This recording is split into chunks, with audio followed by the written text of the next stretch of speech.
Bienvenue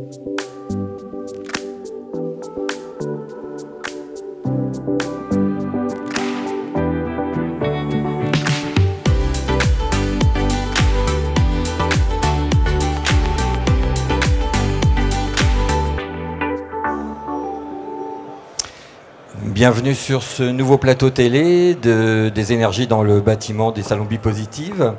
Nous allons aborder aujourd'hui le thème de l'autoconsommation électrique. Est-ce que c'est une solution en voie de démocratisation? Pour évoquer le sujet, nous avons trois experts en notre compagnie. Tout d'abord, monsieur Richard Loyen, délégué général chez Enerplan. Bonjour. Bonjour. Ensuite, Mathieu Gondolo, responsable système électrique au SER. Bonjour. Bonjour. Et enfin, du côté des fabricants, monsieur Olivier Lafort, directeur marketing et communication chez Imerys TC, toiture Bonjour, et bonjour. couverture. Donc, indispensable en site isolé, l'autoconsommation gagne du terrain, surtout depuis le vote de la loi de transition énergétique, sans parler de la récente ordonnance qui donne un cadre essentiel pour le développement de cette activité. En neuf, le micro-PV est une alternative au système thermodynamique, tandis qu'en rénovation, les systèmes existants peuvent contribuer à faire baisser sensiblement la facture énergétique, puisqu'on sait très bien que l'électricité ne fera qu'augmenter dans les prochaines années.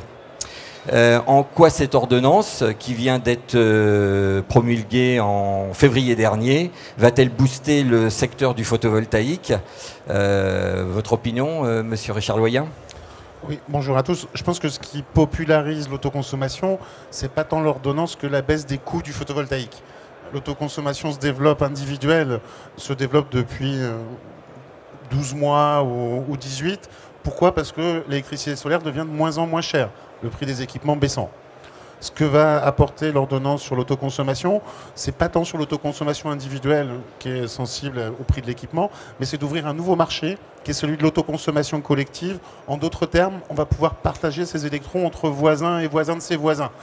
Tout ce qui sera en aval d'un poste source, on pourra partager les électrons collectés dans la limite de 100 kW pour la taille d'installation de production. Donc le cadre aujourd'hui n'existait pas ou peu, ou était mal défini? On avait un cadre qui existait par défaut, qui était celui de l'autoconsommation individuelle. On avait le droit de produire son électricité et de la consommer, le cas échéant de réinjecter le surplus sur le réseau. Donc tout ça, c'était déjà existant. Ce qui ouvre l'ordonnance, c'est l'autoconsommation collective qui, là, n'avait pas de cadre. Donc il y a une ordonnance, elle a été ratifiée au mois de février. On attend encore un décret d'application. Il faudra encore des précisions de la CRE sur le tarif d'usage du réseau public de l'électricité et, in fine, les documentations techniques de référence du gestionnaire de réseau de distribution pour que ça soit applicable. Mais néanmoins, c'est une question de mois et une vraie révolution culturelle. C'est la décentralisation de la production, sans doute une révolution sociale, parce que partager ses électrons entre voisins, ça sera autre chose que de partager ses salades et ses olives. Mais au-delà de l'aspect, je dirais, partage, au niveau individuel, est-ce que c'est quelque chose qui va continuer à se développer? Vous avez dit que ça existait déjà. Donc est-ce que le développement va s'accélérer avec justement la hausse du coût d'électricité? Oui, forcément, on a un signal prix qui est l'augmentation du prix de l'électricité. Alors on a un prix d'électricité en France qui est peu cher, néanmoins il va continuer d'augmenter d'année en année, et si on se projette, je dirais de quelques pourcents tous les ans. Donc oui, ça va devenir de plus en plus compétitif, sachant que le prix de l'électricité solaire va continuer de baisser. Saluons les bonnes nouvelles d'hier de la ministre qui a annoncé un appel d'offres pour 450 MW d'autoconsommation. Donc là, ça ne concerne pas la maison individuelle, mais sur tous les supermarchés, le tertiaire et l'agricole, l'industrie. Donc là, on va avoir un nouveau marché qui va s'ouvrir. Les récents lauréats de l'appel d'offres, l'aide publique est à moins de 2 centimes le kilowattheure. Donc sur l'appel d'offres autoconsommation. Donc ça veut dire qu'on peut faire du volume à faible coût ou à coût marginal en matière de soutien public. Donc c'est aussi une bonne nouvelle pour les contribuables ou les consommateurs d'électricité. C'est la transition au meilleur coût. D'accord. Et au jour d'aujourd'hui, donc quand on était en autoconsommation individuelle, donc on avait 2 compteurs. Le déploiement du compteur Linky, est-ce que ça va simplifier les choses à ce niveau-là? Et est-ce que ça va coûter moins cher donc, en termes d'installation? Pour rebondir sur ce qu'a dit Monsieur Loyen, que je partage complètement, c'est vrai que c'est d'abord la baisse des équipements qui marque ce développement de l'autoconsommation qu'on voit depuis un an et demi. Mais depuis cette année, il y a eu un autre facteur qui est venu améliorer ça, qui est externe à la baisse des coûts des équipements, mais qui est celui de la baisse du coût du raccordement pour l'autoconsommation avec la vente en surplus, et qui est dû au fait que le compteur qui était normalement dévolu au comptage de l'énergie injectée, puisque l'installation préexistante n'avait un compteur que pour l'énergie soutirée, et maintenant n'est plus facturé dans le cadre du déploiement du nouveau compteur communicant Linky que va installer le gestionnaire de réseau de distribution dans les années à venir.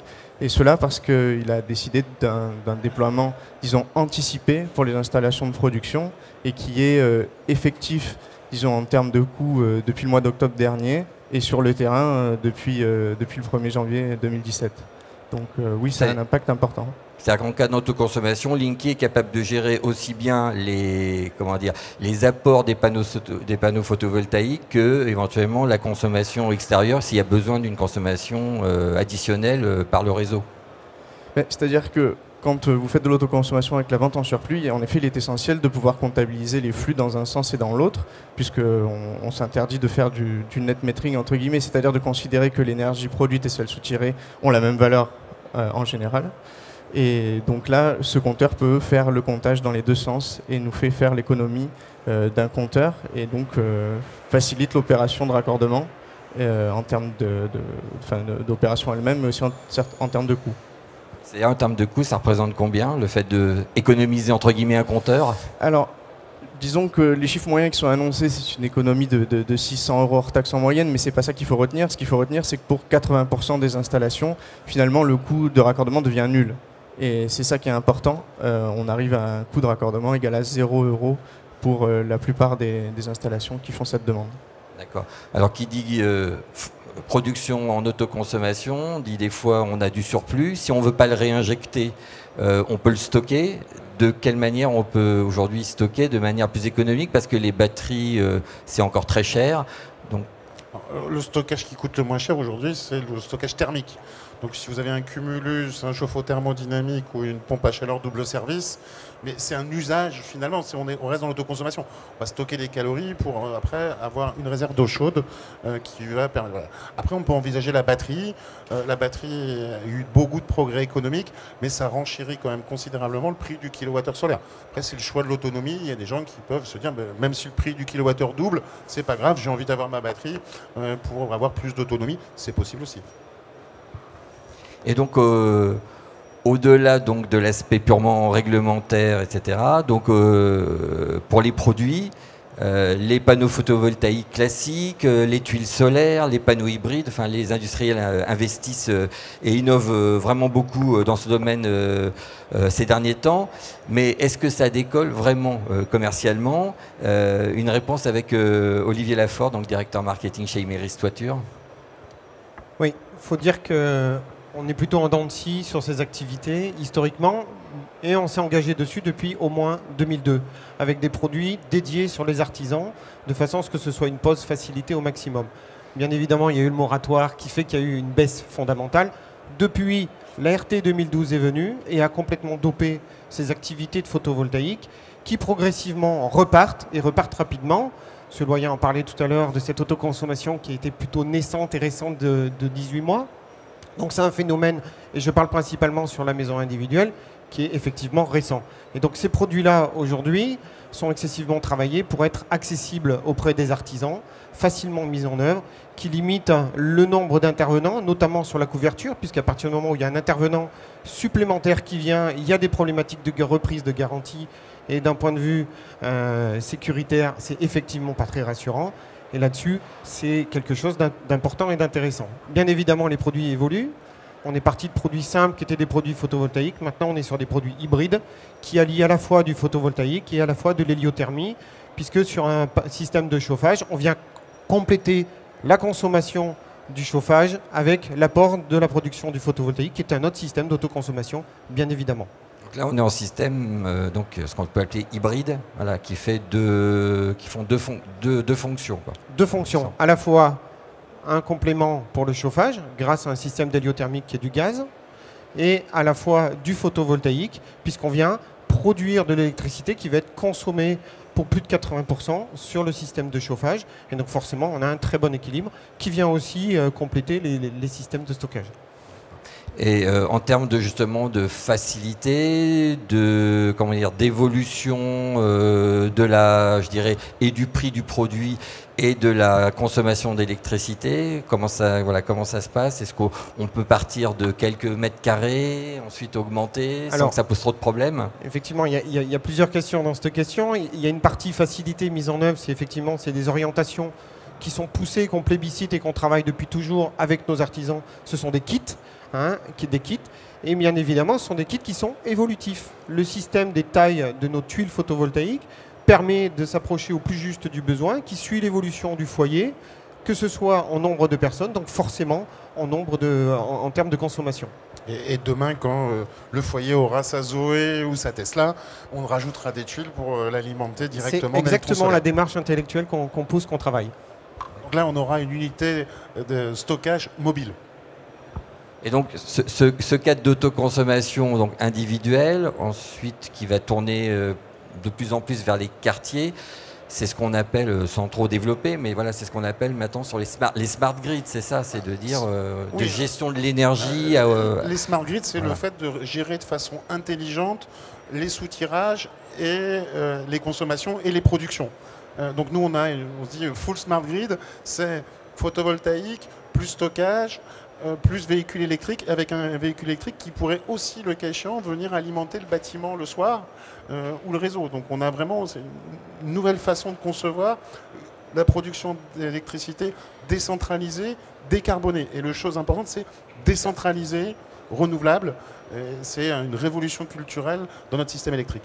Et ce qui n'est pas très bien expliqué, justement, mais est-ce que ça veut dire que sans aller trop dans la politique, mais justement cette ordonnance, le fait de préciser plein de choses, on va dans le sens de moins d'électricité carbonée, moins de centrales nucléaires et plus d'énergie sur place. On va dans le sens de l'histoire qui se déroule partout dans le monde. Le photovoltaïque a baissé ses coûts il y a quelques années, il y a 10 ans, au niveau du Grenelle de l'environnement, ça coûtait 6 € le watt. On en arrive aujourd'hui à moins de 50 centimes le watt, 40 centimes le watt demain. Donc voilà, on a fait ces progrès-là, et forcément, ça ouvre des perspectives nouvelles, qui est de produire au plus près des besoins, sans carbone, sans déchets, et avec l'intelligence à mettre dans le réseau électrique, pour qu'on ait sans cesse équilibre offre-demande. Et pour ça, on aura du stockage, de la flexibilité, qui sont les nouvelles technologies qui vont arriver demain dans les maisons. D'accord. Et ça peut sortir en plus au-delà du cadre purement de, quand on dit autoconsommation photovoltaïque, elle peut être autoconsommation en termes de production d'électricité par d'autres moyens également. Oui, à la différence que le photovoltaïque est la solution la moins onéreuse et la plus simple. Parce que ça ne bouge pas, il n'y a pas de pièces mécaniques, on a des panneaux qui vont durer 25, 30, 40 ans. Donc voilà, c'est l'intérêt du photovoltaïque, c'est une technologie simple, robuste et peu chère.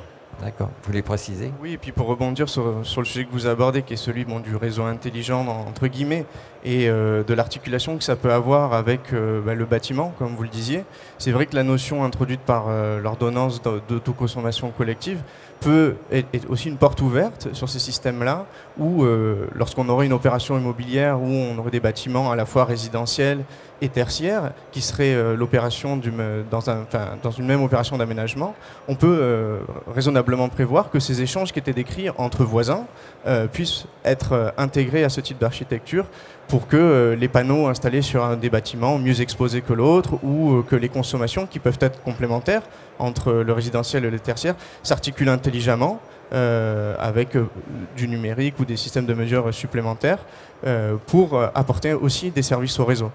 Et typiquement dans cet exemple-là, c'est l'école primaire. Chaque maire, dans tous les villages de France, on a à minima une école.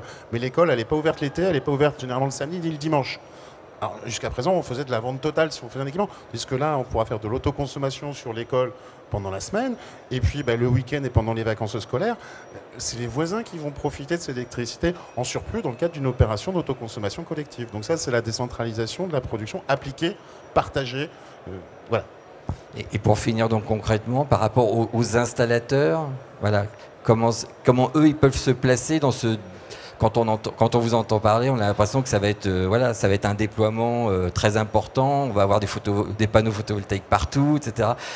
L'installateur, lui, il peut se placer comment là-dedans pour, pour augmenter son business? Alors, Imeris, vous faites les couvreurs.